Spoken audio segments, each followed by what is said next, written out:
And welcome back. It is the WXCO Morning Report, part of Mornings with Pat Kreitlow on 98.9 WXCO, online at WXCO.FM, mobile devices and Alexa by searching WXCO, and on the Civic Media app. 64 degrees here in downtown Wausau. Cloudy skies at our studios at the corner of Washington Street and North 3rd Street here in downtown. Coming up in just a couple of minutes, we'll have our number for the day quiz with Ian Welsh. What are you this week so far? 1 for 1? 1 for 1. I'm off to a good start. Yep, you had a good week last week. And we'll try for another good week here today and this week. So we'll have that coming up in just a few moments. I got to respond to the last segment with Pat and Dan Schaefer. And they were talking about the potential congressional race in western Wisconsin. Rebecca Cook, who was the Democratic nominee the last time around. Derek Van Orden, of course, is the current incumbent congressman. And they were talking again about Rebecca Cook and the way that she's running. And I think they were giving her a bit of a pass. And again, I think that during a primary campaign, I mean, you fight it out. But number one, Pat mentioned, Rebecca Cook refuses to come on civic media for some reason, which is an odd thing to do as a Democratic candidate, I find. I don't understand it. Yeah. But she has run often with positions that would be considered more centrist. And the discussion near the end, both Dan and Pat talking about the commercial. And the thing was, I mentioned it to Pat often, the commercial that just drove me nuts a couple of years ago, because we would actually see this commercial here in central Wisconsin, even though we are in the 7th congressional district. But part of the congressional district that was the Cook Van Orden race, Stevens Point. And so the TV stations, Channel 7, Channel 9 is picked up in Stevens Point. And there was this commercial where Rebecca Cook stood right in the middle of the road, basically saying that a pox on Republicans like Derek Van Orden. I think I've seen that commercial. And a pox on Democrats as well, which I hate the both sides aspect to it. I hate it. And I sent Pat Kreitlow a message during the last commercial break after he finished up with Dan, saying that, you know, I will, and they were basically talking about the idea that maybe, it's good politics in that district, that folks like Ron Kind, the previous congressman, and Steve Gunderson, who is the congressman before that, understand that you have to be somewhere in the middle. But at the same time, I just find that all-out pandering to be something that I find stomach-turning. Yeah. I don't want somebody that's going to say, well, both the Democrats and the Republicans are wrong, and I'm going to be somewhere in the middle, be this beacon of moderation, because I think in this era of our country, that is not the answer. Does that go along the lines of being an independent?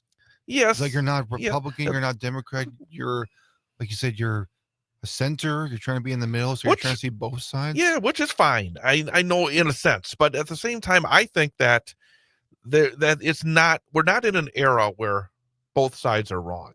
I think we're in an era where we have one party that is on both sides. No, that's not what I'm saying here. Okay. I'm not trying to say that there's not pro and cons on both sides. We are fighting for democracy right now. That's what I'm saying here, is that we can't have this wishy-washiness when it comes to our Democratic candidates. If you're going to go up against Derek Van Orden, who was there on January the 6th, saying, well, both sides are wrong. No, that's not the way to win. And it's not the way to win our democracy either. So again, that's just my 2 cents on that conversation we just heard with Dan Schaefer, the political director, and Pat Kreitlow on this very program. So I just wanted to respond for a moment, because I got annoyed. Whenever I hear about that middle of the road commercial, it really annoys me. So let's finish things off with a smile and hopefully another win with our number for the day quiz. That's right. We give Ian Welsh a quiz at the end of every program. Give him 3 choices, 1 of which is the correct answer, 2 of which are incorrect. So based on the math, if he gets 1 out of 3, that's 33%. Anything above 33% is a passing grade, but we want better than that.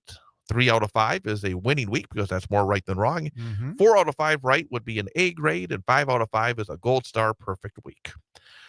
Today, our number for the day involves snacking for children. Snacking.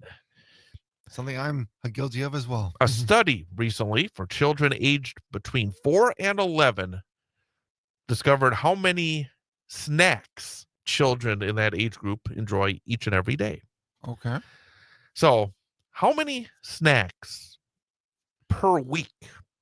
So you take the average per day, you multiply by 7, and you get the per week average of snacks for a kid. Okay. And your choices are 28 snacks a week, 35 snacks a week, 42 snacks a week. So how many snacks does the average youngster between 4 and 11 years old enjoy per week? 28 snacks a week, which would be 4 a day, 35, which would be 5 a day, 42, which would be 6 a day. So 28, 35, or 42. You know what? I'm going to say, I'm going to go with my gut here. I'm going to choose, I'm going to say 28. 28 is my final answer. I'm going with 28. All right. Children on average have 28 snacks per week. So you got it right again. 4 snacks a day. 4 snacks a day. That sounds about right. So 2 out of 2. You just are on a roll recently. Very nice. Already got a passing week. There you go. Well, have yourself a great rest of your Tuesday. You too, Chad. Happy Tuesday, everybody. Have a great day. We will be back tomorrow for another edition of the WXEO Morning Report, part of Mornings with Pat Kreitlow, here on 98.9 WXEO.